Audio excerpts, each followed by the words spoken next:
uslovno rečeno, može svako da vas slaže, ako to nije na papiru i ako to zaista nije onaj ugovor. Lepo je kad su turističke agenti prodaje sve mladi i šarmantne devojke, govore 4 jezika, pa čovjek lako padne u iskušenje. Slažem se, ali sve to što je ona rekla, dakle, ta agentica prodaje, to mora da bude i ugovoru. Tako je. I onda treba proveriti ugovor, potpisati ugovor. Kada dobijete... Najbolje da idete sa suprugom zajedno u agenciju.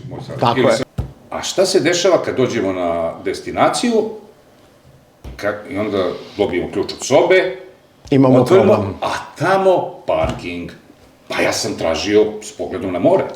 Otkud sad to? Tako je, upravo je to. Dakle, kada pročitamo program putovanja i kad krenemo da ugovaramo i da pre nego što potpišemo ugovor o putovanju, u tom ugovoru o putovanju treba da stoje svi posebni zahtevi i treba da budu navedeni. Dakle, ukoliko je soba sa pogledom na more, moramo da imamo u ugovoru naznačeno, dakle, da je soba sa pogledom na more, ukoliko je to prvi sprat, prizemlje, potkrovlje, nešto što ste posebno izabrali i zahtevali, to mora da bude pomenuto u ugovoru o putovanju. Znači, tražim dodati krevet za malo dete ili recimo imamo osobu sa invaliditetom, tražimo da se prilagodi i tako dalje. To su sve stvari koje treba da bude u ugovoru i to treba pročitati pažljivo, jer kad potpišete ugovor, vi ste saglasni da ste upoznati sa svim tim uslovima.